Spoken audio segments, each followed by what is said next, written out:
get us started here. This is the team. We've got myself, Brian Liscombe, Jake Miller, Dan Sherman, Ryan Martell, and Jason Sherrill. I'm going to start with a little bit of background. We had to go down to the Crooker Lombard, which is at the Owl's Head Transportation Museum. This allowed us to see a fully restored Lombard. I apologize, the pictures are a little dark.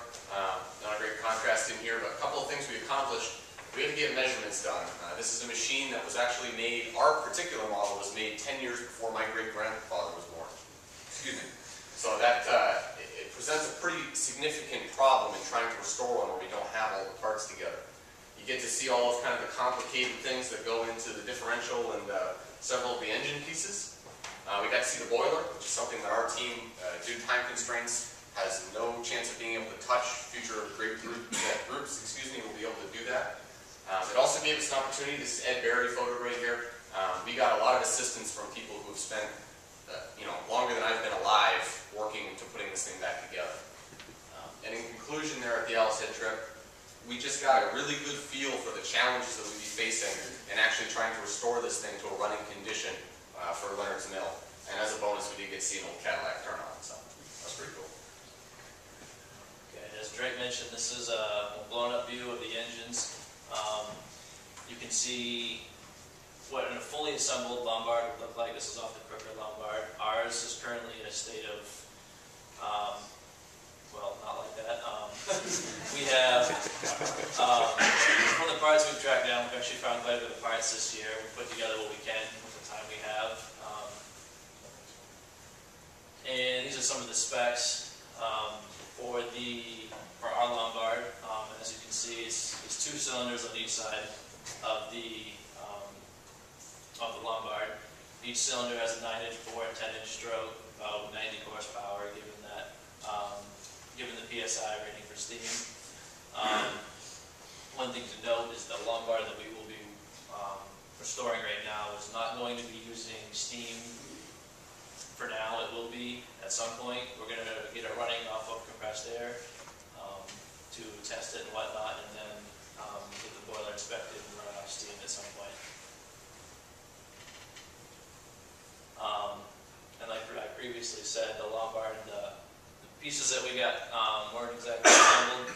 These are 2 pictures of the old steam engines, steam cylinders. We have since had new ones made. They're currently over at the AMC getting some finished machining work done. And our 2 pistons we have down here, we have one on display out in the plaza. And this is what we recently worked on just a few days ago, actually. With what we have, one of the connecting rods that we found that the founder, more or less, of the project, Bill Lynch, who started this whole project, we found the connecting rods down at his house. And we have since installed them and put them on the Lombard. And as you can see in the top right, that was a picture taken down at the Crooker Lombard down at the Owl's Head Transportation Museum. That's one of the steam injectors that we will be hooking up at some point. And this is down that picture. That's how they compressed. That's how they ran the compressed air for their Lombard down there. And again, another picture of the engine more close up. Alright, I had Drivetrain Parts. As you can see here, these are just some of the parts that we've recovered from the site. This is the crankshaft gear that was actually installed on the Lombard, so that was kind of a bonus for us when we first found it. Up in your top corner there is a spur gear that was made about 10 years ago. It was rusted up a little bit from the surface rust, but we've cleaned it up since then and installed it. Up high is your compensating gear shaft. That's just like a drive shaft on a truck that sticks out of your rear end. That's where the power goes to, and then that drives one section of chain that will go to the tracks. This is the differential cover that covers the entire differential gear and crankshaft gear. And that's how we received it all assembled, which was kind of a bonus. But lately we found out that it needs a little bit of modification to fit. Doesn't quite exactly fit over the gear. But over here you can see the CAD drawing that we've made of that all assembled. And here is the Owl's Head differential case and chain, just to kind of show you the scale of this. We do have the differential bolted on. We are working on the case right now, and the chain probably won't begin to, but just the immenseness size of this is mind-boggling almost. All right, and I had the differential installation. After cleaning all the parts, it was time to install the differential. Some challenges was the weight. It was around, the whole assembly was around 1,300 pounds that we had to lift up. And we had to align the shafts and mate up the gears. And as I said, lifting the whole assembly was a challenge. There's a picture to the left of us assembling the differential. And what we did was we basically used some ratchet straps, as you see here on the right. Basically strapped it all together and used 2 floor jacks on each side to lift the whole assembly up. And there's another picture of us on the left lifting it. And to keep in mind, for a safety aspect, as we were lifting this, we would block it up just in case, something would happen, and you don't want this whole thing to fall on top of you, obviously. And there's a picture on our right here of the differential case. As Jason said, it's a new goal for us to make some changes to it so it will fit. Our team's ultimate goal this year is to continue the progress that has been made over the years by over 150 individuals. Our ultimate goal is to have a fully operational Lombard serve as an educational tool for the museum.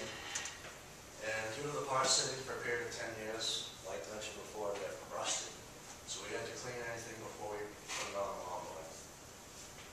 There's some miscellaneous boiler accessories and compensating gear before it's cleaned, which is now installed. And some action photos of Drake and I cleaning some parts. These are some goals. The bottom 3, boiler piping installation, that has to be done by a licensed professional. Wooden cab steering design for summer use, that's for future teams. Engine valve train, we've test fitted those this year, and the drivetrain, as you saw, has been installed. These are some calculations that Jason had calculated for torques for the steam cylinder and steam chest. So basically, this project isn't going to be completed this year, so we need to have a way to keep our progress going with next year's team. So we plan to put all of our CAD drawings and draft files in a Google Drive account so that they can be easily accessed. And then assembly drawings like this one here will also be there so they can see how everything works and get them going towards making progress.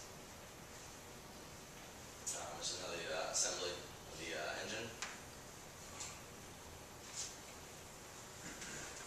So basically we want to test with compressed air, and in order to do that, the parts have to be restored and installed. To run on compressed air, we first had to calculate the gear ratio so we could find what flow and pressure we needed to run it. So we wrote a TK solid program to calculate different flows and pressures at different speeds and research compressors that will work. We plan to use a 90 psi, 180 CFM compressor and tow it behind the Lombard. We found that for one revolution of the cylinders, we travel 1.7 feet and a gear ratio of 1 to 5.95.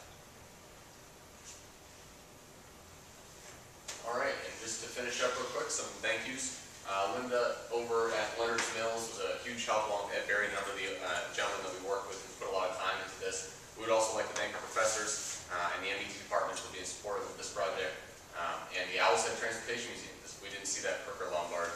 We'd been hurting from the beginning, so.